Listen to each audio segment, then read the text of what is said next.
सभी साथियों को मैं पीसी यादव अपने एकेडमी प्लेटफॉर्म पर अभिनंदन करता हूं। साथियों, जैसा कि आप लोग जानते हैं कि आजकल हमारी आरओ एआरओ से संबंधित स्पेशल हिंदी की क्लासेस चल रही हैं। उन्हीं हिंदी के क्लासों में से अनेक शब्दों के लिए एक शब्द की श्रृंखला अभी चल रही है।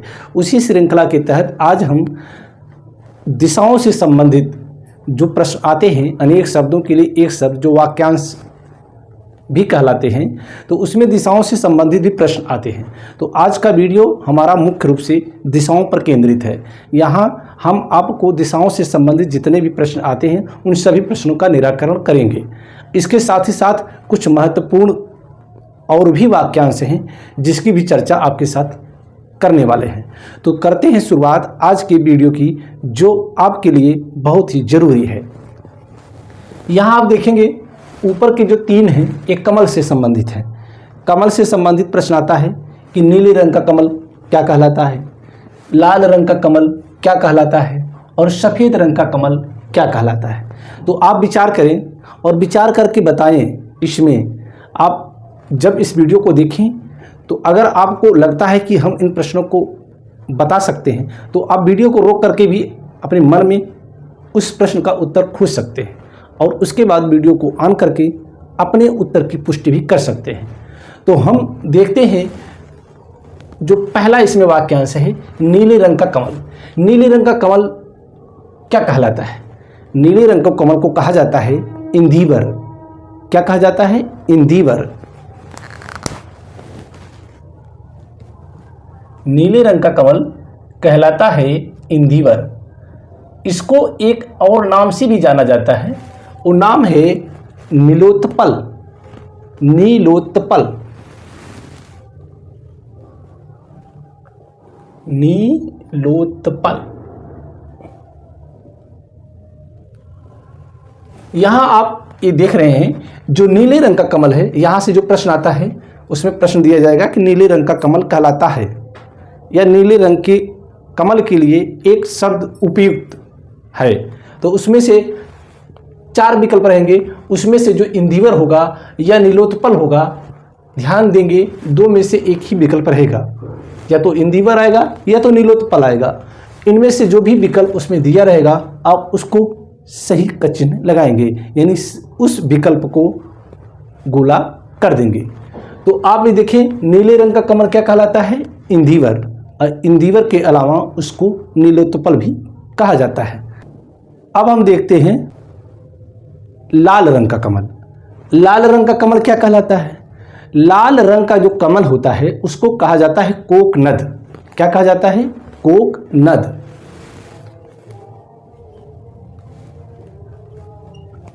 कोकनद। यहां आपने देखा नीले रंग का कमल इंदिवर कहलाता है तो लाल रंग का कमल कोकनद कहलाता है। और इसके बाद स्थान आता है सफ़ेद रंग का कमल। सफ़ेद रंग का कमल क्या कहलाता है? सफ़ेद रंग का कमल कहलाता है पुंडरीक। क्या कहलाता है? पुंडरीक।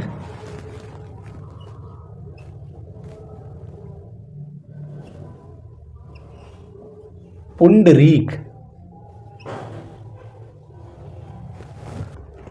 इसको फिर से देखते हैं। नीले रंग का कमल क्या कहलाता है? इंदिवर। लाल रंग का कमल कोकनद और सफ़ेद रंग का कमल पुंडरीक। इसमें हम देखेंगे जो लाल रंग का कमल है उसको कोकनद के अलावा भी कुछ और भी शब्द से विभूषित किया जाता है। जैसे इसका एक नाम है रक्त कमल। क्या नाम है? रक्त कमल।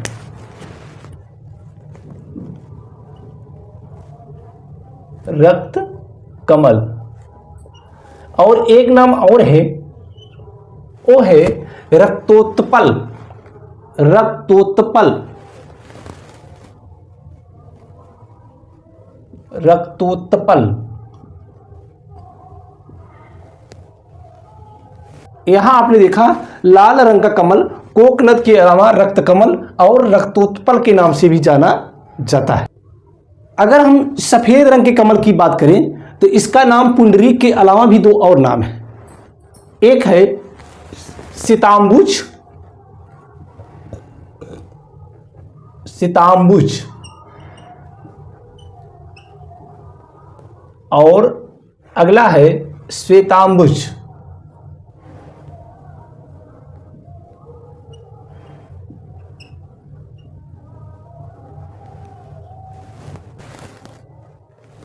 तो इस प्रकार कमल पर जो आधारित प्रश्न आते हैं उन प्रश्नों का मैंने निराकरण कर दिया है।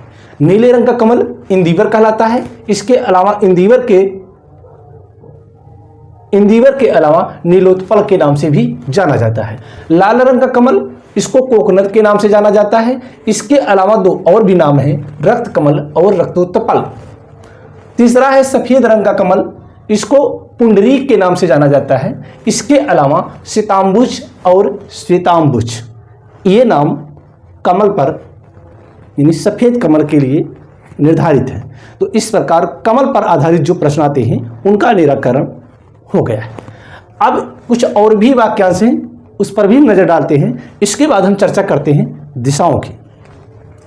आदि से अंत तक, आदि से अंत तक, इसके लिए एक जो सटीक शब्द है वो क्या है?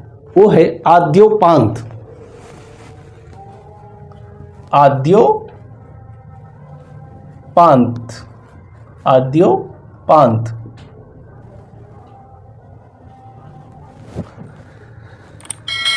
अगला है बालक से वृद्ध तक, यानी बालक से वृद्ध का अर्थात बूढ़ों तक। तो बालक से वृद्ध तक के लिए उपयुक्त शब्द क्या होगा? आबाल वृद्ध। क्या होगा? आबाल वृद्ध।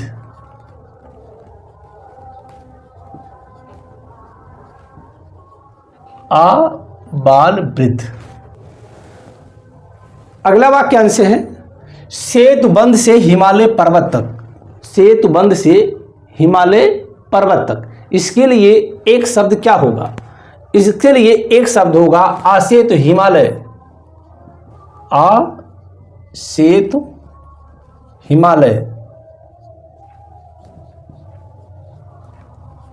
आसेतु हिमालय। अगला वाक्यांश है मृत्यु पर्यंत, यानी मृत्यु पर्यंत का तात्पर्य क्या है? मृत्यु पर्यंत का तात्पर्य है आमरण। क्या है? आमरण। आमरण। कभी कभी जब कोई अपनी मांग पूरी कराने के लिए जब धरना प्रदर्शन देता है, जब उसकी मांगें नहीं मानी जाती हैं तो वह आमरण अनशन करता है। कैसा अनशन करता है? आमरण अनशन करता है। तो यहां आमरण का तात्पर्य मृत्यु पर्यंत तक, यानी ऐसा अनशन जो मृत्यु पर्यंत तक चलता रहे उसको कहा जाता है आमरण अनशन। लेकिन यहां सिर्फ हम बात कर रहे हैं मृत्यु पर्यंत की, तो मृत्यु पर्यंत यानी आमरण, इसके लिए शब्द जो सटीक है वो है आमरण। अब जीवन भर देखते हैं, तो जीवन भर के लिए जो एक शब्द उपयुक्त है वो है आजीवन। आजीवन। इस प्रकार आपने देखा कमल पर आधारित वाक्यांश और कुछ ऐसे चुनिंदा वाक्यांश हैं जिनसे संबंधित प्रश्न पूछे जाते हैं। तो अब हम आगे बढ़ते हैं दिशाओं पर आधारित जो प्रश्न पूछे जाते हैं उनके बारे में। दिशाओं पर आधारित प्रश्न पूछे जाते हैं। आज हम 10 दिशाओं की बात करेंगे। कितने दिशाओं की बात करेंगे? 10 दिशाओं की बात करेंगे।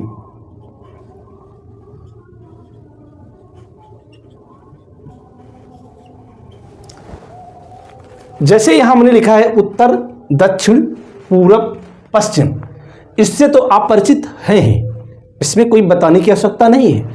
लेकिन कुछ ऐसे नाम हैं उनसे आपका परिचय कराना जरूरी है। जैसे पूरब का एक और नाम है प्राची। पूरब का एक और नाम है प्राची। और पश्चिम का एक और नाम है प्रतीची।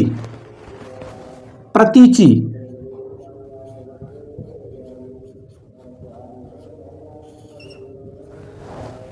पूरब को प्राची के नाम से जाना जाता है और पश्चिम को प्रतीची के नाम से जाना जाता है। अब हम देखते हैं उत्तर। उत्तर का एक और नाम है उदीची। उदीची।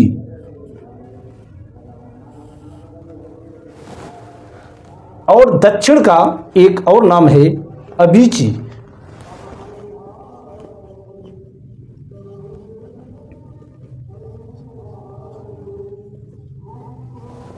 कैसा लगा? क्या आप इसके पहले इन नामों से परिचित थे? अगर नहीं परिचित थे तो कमेंट बॉक्स में जरूर बताएं। पूरब का एक अन्य नाम है प्राची, पश्चिम का दूसरा नाम है प्रतीची, उत्तर का दूसरा नाम है उदीची और दक्षिण का दूसरा नाम है अभिची। अब आगे देखते हैं, इन चारों दिशाओं के अलावा चार और भी दिशाएं हैं। कौन कौन?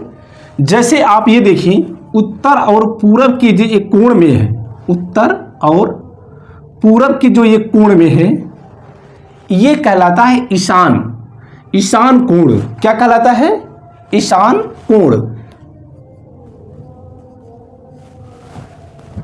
और पूरब और दक्षिण के जो कोण में आता है, यानी पूरब और दक्षिण के जो बीच में आता है, वो कहलाता है आग्नेय कोण।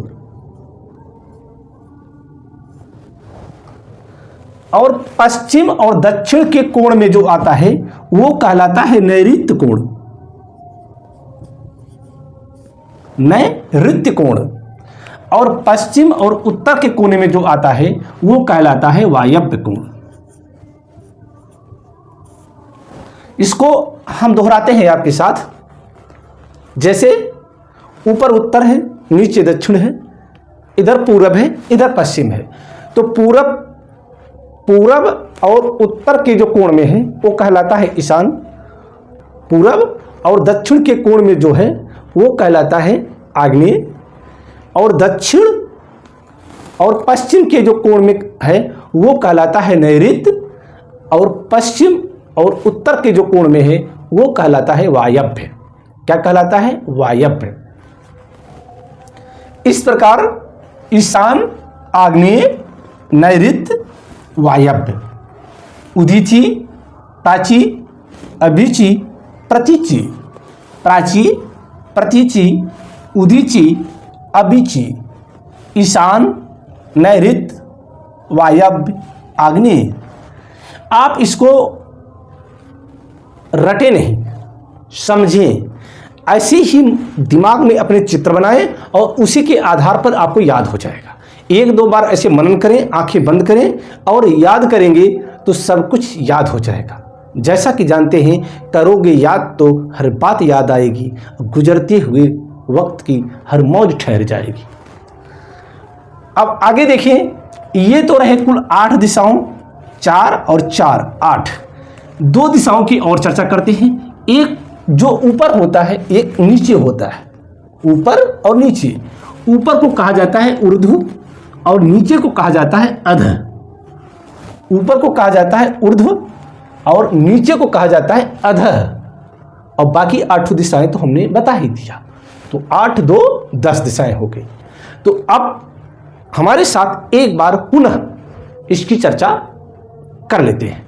आंखें बंद करें, सोचें। ऊपर उदीची, नीचे अभिची, बाएं प्राची, दाएं प्रतीची, उत्तर दक्षिण, पूरब पश्चिम।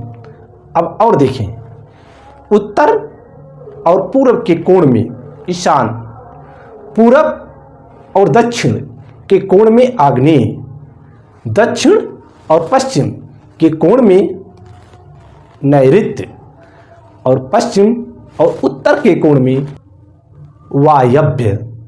वायव्य। और ऊपर ऊर्ध्व, नीचे अधः। तो इस प्रकार आज का जो वीडियो समर्पित था दिशाओं पर आधारित। दिशाओं से संबंधित जो भी प्रश्न आएंगे, आप उन प्रश्नों का उत्तर बड़े आराम से आप दे सकेंगे। तो आज का वीडियो यहीं पर समाप्त करते हैं। अगर आपके ज्ञान को बढ़ाने वाला ये वीडियो है तो प्लीज़ लाइक करें और चैनल पर पहली बार आए हैं तो सब्सक्राइब करें और अपने दोस्तों के बीच में शेयर करें। जय हिंद।